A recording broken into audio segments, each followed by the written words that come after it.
Furious Driving, proud to be supported by Diamond Bright, protecting, cleaning and caring for the Furious fleet and for yours, with 10% off using code FD10. Follow the links in the description below.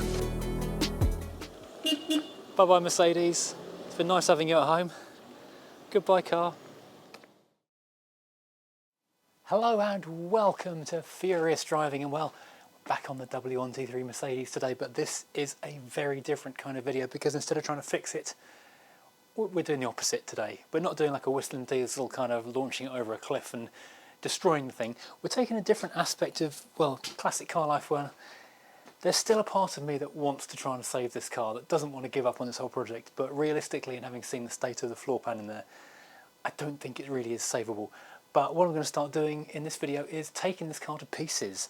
So instead of taking it apart with a view of putting it back together again, I'm going to start taking it apart with a view to selling as much of it as possible to get back the money I've put into it and put it into other projects further down the line.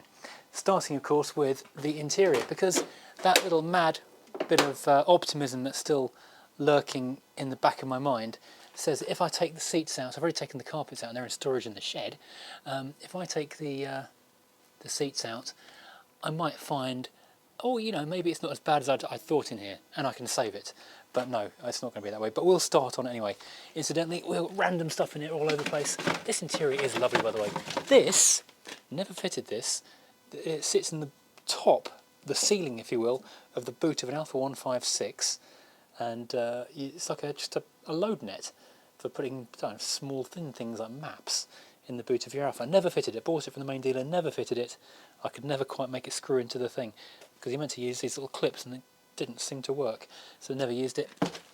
And in the back of this car right now, it's this rather magnificent Rover seat back thing, which I was using in the Rover 75, and I put in here for storage until such time as I had another Rover to put it into. I was thinking the Rover 400 Estate when that comes back from paint. Yes, I have been up and asked about it. They reckon a few weeks, probably done, probably soon, not long. Oh, and also bits of Alfa. This has basically become a good storage place.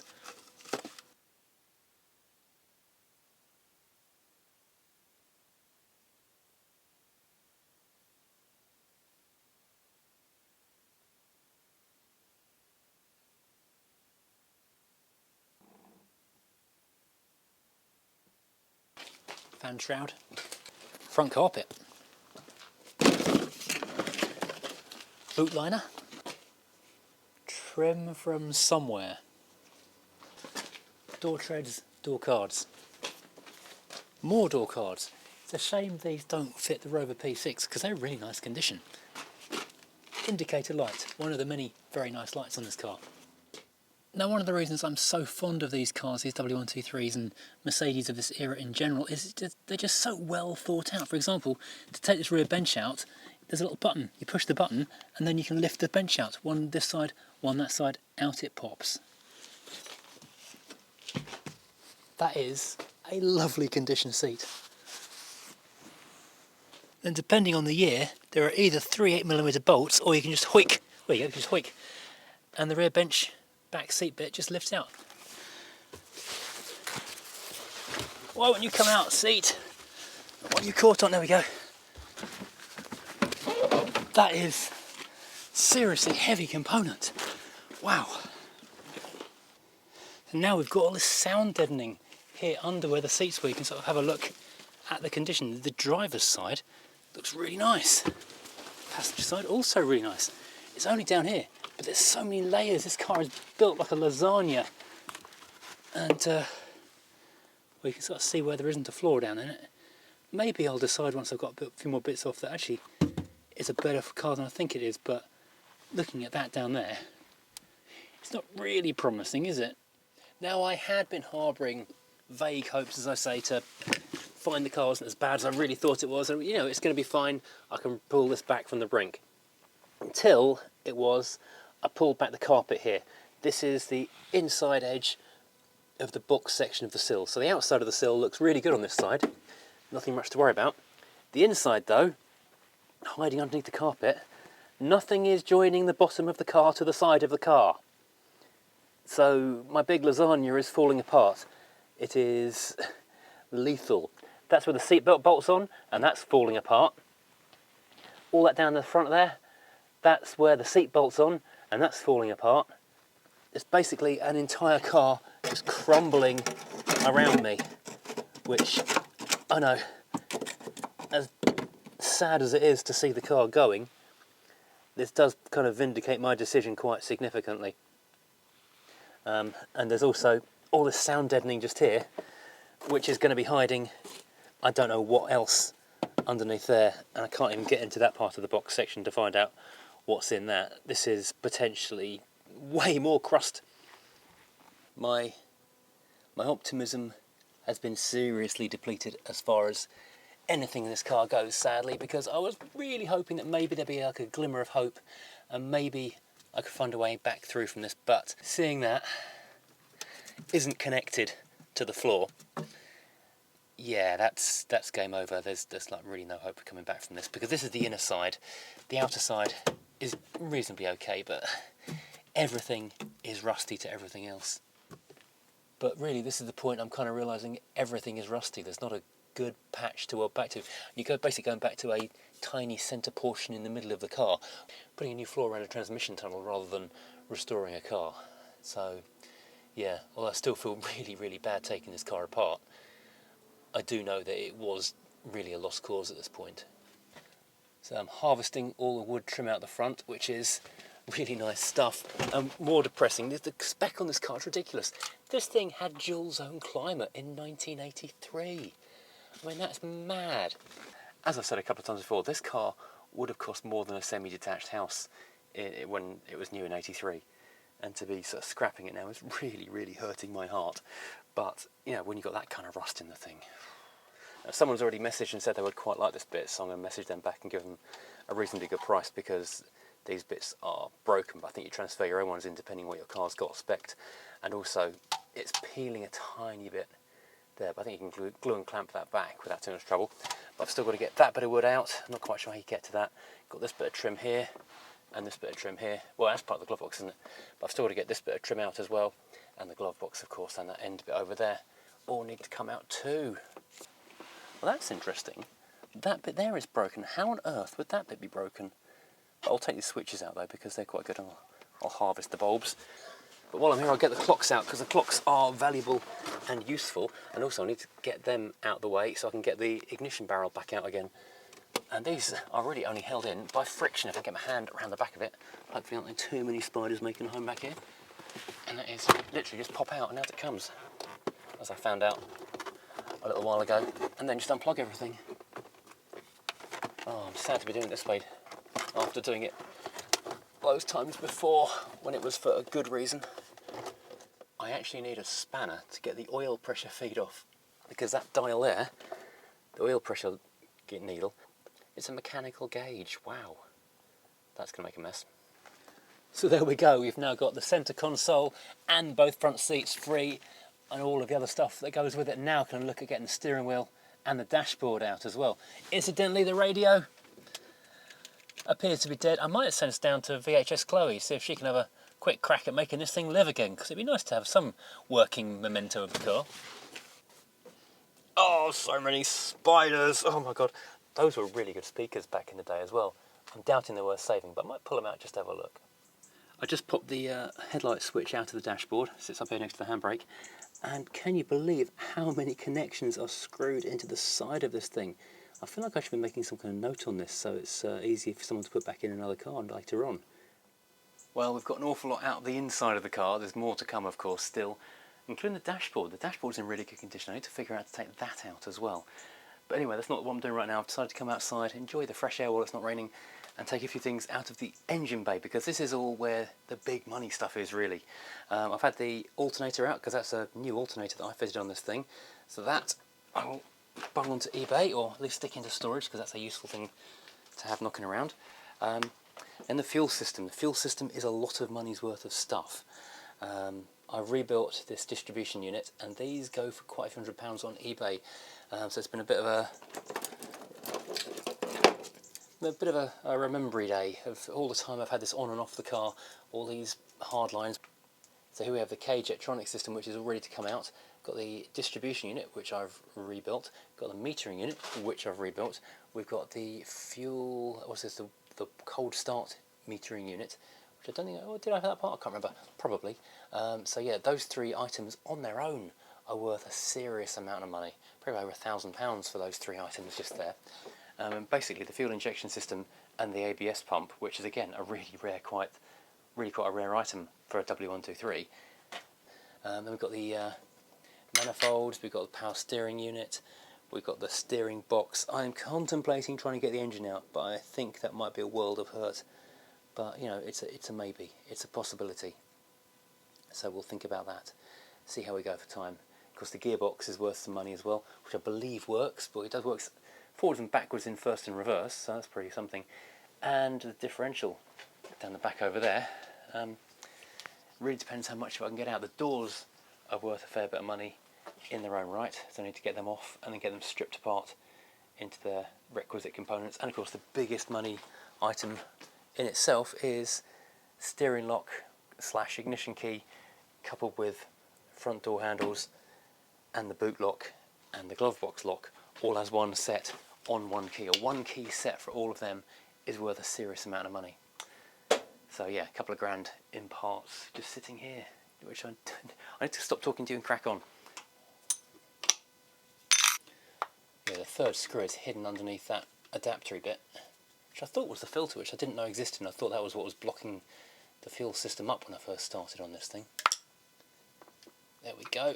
Distribution unit, free. I say free, several £100s. Drip the skanky petrol out so it doesn't get horrible. There we go. Fuel metering unit, free. I remember that day we spent with Andy, who came down from Yorkshire, I think it was, to try and make this thing work, and we rebuilt it and rebuilt it. God, it's filthy now, I need to get a good clean up and get it onto eBay, sadly. That's a shame. Then we've got the inlet manifold down there. Can we get the inlet manifold off, I wonder? There's so many good bits on this car to save. Other indicator is free. That's another few quid just there. What do you call it? The windscreen washer bottle. I didn't realise I had 2 pumps in there. But, do you remember all the trouble I went to make the headlights work? Because they didn't have any back in them for some reason. So that was another fun game I went to play. But, do you remember this bit was missing? It's something to do with the ignition system, and I forget exactly what. I'm going to go and watch my own videos to remind myself. But I had the wires going to it, but nothing to connect to. So I had to figure out what it was called, and then where to go and buy one from. And I think I spent a few pounds on that as well. So I'm going to take this thing off as well, because I know it works. Well, that's the headlight wiper out. That does feel very, very final. There's not much coming back from that. Although notably, it's a much more substantial unit than on the Volvo. None of the crackly plastic, it's just solid bits of metal. Well, good news. The Bosch ABS pump unit is free. And I'm going to take out the bracket that holds it in place, because again, that's quite a rare thing. Someone might want to be trying to add ABS to a car somewhere. Did notice though, there's quite a lot of corrosion down here as well. Oh my goodness, it's never ending, does it? This is all the front crash structure of the car. So good news. Yeah, glad I'm not going to be driving that. So although most of the comments that have happened on these videos have been generally agreeing with me that yeah, fair enough, it's really sad and it's a shame we've got this far down the road and then made this unfortunate decision, it is the right decision. A few people have said, one person said I was being lazy. That's clearly someone who's not watched the channel before, because I've done some stupid things and gone to ridiculous things to save cars that really should have been scrapped. Getting all the trim out as well, B-post trim that hides the seatbelts. Seatbelts are worth a surprisingly large amount of money as well on these things, so suck it on that, set that free, already saved the other end of it.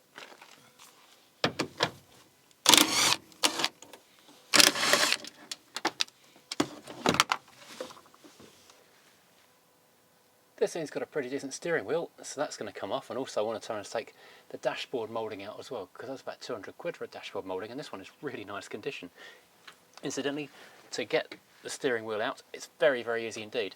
You just pry around the edges with this soft rubbery padded bit here, which is designed for safety of course. Then you get your pry tools, pry the badge out of the middle, pop it out, then there's a lip on the back of this rubber bit. So you have to put your fingers through there and pull it out and then the whole thing just comes undone, and then you can undo the big hex screw in the middle, which you're going to want yourself an impact wrench for, really. So the dashboard's coming apart nicely. I found most of the bolts on the end underneath the loudspeaker. I think that's mostly done on this side. Steering wheel and the steering column's off. I've even managed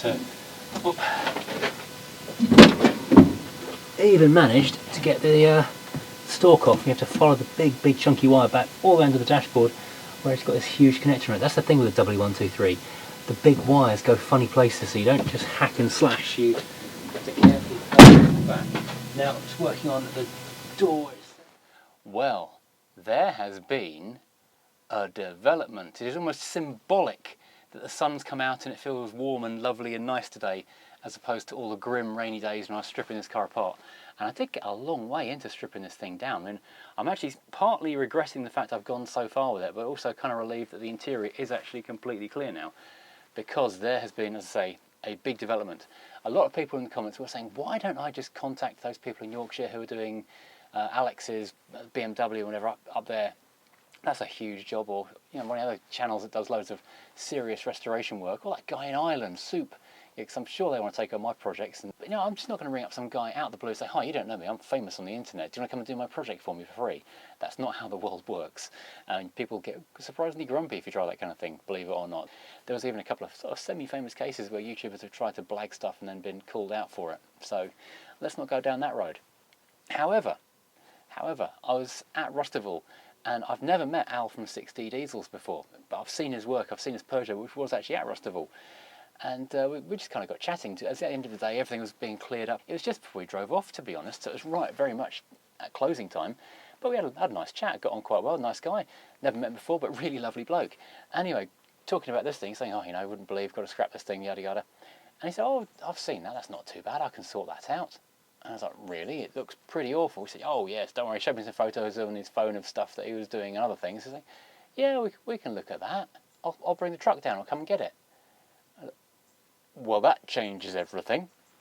So, I've stopped stripping it down. I mean, I have gone a long way with it. I mean, I've taken the steering wheel off, I've taken the fuel injection out, the brakes, all that kind of stuff you've just seen. I mean, it is basically a bare husk inside the car. Unfortunately, I wish I'd not touched the engine bay now, because that's all got to go back in again.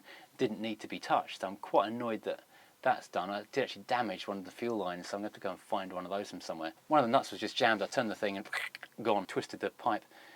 He's on his way. He'll be here in an hour or two, then we'll get the car loaded up and, well, go from there. Well, here we are in the driveway, and I've got a friend. Yeah, we've come to rescue a Mercedes before he cuts it up. So I thought it was on the verge of death. No. Everyone has done, I think, same as they've done to you and gone, can you save this, can you save this, can you save this? And we were like, I've got to collar you at Rustival and go, yeah, give that here, I can fix it. Well, people have been commenting saying, why don't you ask? I'm not going to randomly email a stranger. Go, can you fix my car? Yeah, I watched a few videos and thought, actually, we do much worse. To be fair, I was looking at the Peugeot. Yes. That was an epic job. Yeah. My first thought was, well, yeah, that was an enormous job, but then it's not quite as complicated a structure. No, and to be honest, it was the Peugeot, as we started in the first video, we were like, look, this is not car restoration. This is proving a point. This is making we're not going concourse. It's done. It's had its day. We are going to make it so it's road legal and usable until it finally falls apart. But on some of the other stuff, obviously things like this, we can make it. Anything that was made can be fixed. I mean, these are all fairly simply put together. The steel quality is really good. Yeah, that is amazing. Actually, yeah, they do quite well. So no, we will have it back where it should be. What was depressing was when I was taking it apart, thinking I'm going to scrap this thing, is how well everything undid. I'm not even putting. No, I mean, honestly, I have fixed much worse. Yeah. And one of my subscribers, you really have got it. And I'm like, all right, Dick, it's coming in, calm. Well, yeah. I'll collar him. I've not seen you all day at Rustival. No, I'd say, I think like you do, everyone sort of comes and talks to you, which is lovely. Yeah. But you. Yes, because I was going to try and collar Ian about his Berlingo, and I didn't get there till nearly like the last. I did get there in the end. Have you spoken to him about it? Yeah. We were like, no, that bit's rubbish, and change that bit, and do this bit and that bit and that bit. Try that, and then if that doesn't work, give us a shout. So we had a little video chat on this thing. Yes, totally. So it is all the inner sills. Yep. Sections of the floor, which aren't killer. The roll of the outer sill is good. which is amazing for one of these. And then basically we will stitch in all through. I might remove that bit of fuel welding there. Yeah, to be We'll honest. just take that off. Yeah. Start again. The only thing that I'm concerned about, I had to cut the seat mountings off. Right. Because the captive bolts. Bolts were spinning in them. Yeah, and you can't get anything underneath them. I should be able to remake them. Yeah. So that's not killer. The outfloor swoop isn't killer. And to be honest, I don't think. I mean, I've seen them with all this gone before, this gone, that gone. Yeah, there's so much good metal in it. Yeah, I mean, they were a well-built car, Yeah. and I mean, they are disappearing because they were African export favourites. We sent them all out there, and there are less and less and less and less and less. But things like doors, wings, bonnets always survive. Yes, this one, Yeah. this has had a knock. Previous owner, I think it might be why it's damped in a barn. Yeah. This has had a knock. This doesn't actually line up properly. Oh I yeah, have it's got- hanging out down there, isn't it? I have got a new bonnet in the shed for it, and you can see it doesn't sit flat in the middle. Oh yes, it's a bit high there, and lots of jumping up and down and kicking and bashing and pulling. We'll do the measurements on here as well, just check, because that does seem to be running out quite. Yeah, that's not a worry. That's easy fix. That's bendable, isn't it? So this side, it was all gone down here, and I've... You've repaired that bit, and you've got windscreen pillars and a windscreen it's surround, amazing, huh? which is definitely a start. Yeah. So what we've got to attempt to do is get this out of here and Yeah. turn it round, Do I- rather than go home with it hanging off backwards and Yeah. get told off by the Vosa police. Yes. Yes. They're busy on the M25. So. Yeah, and I'd like to earn some money on a Saturday afternoon out of me. We'll try and avoid that. Yeah.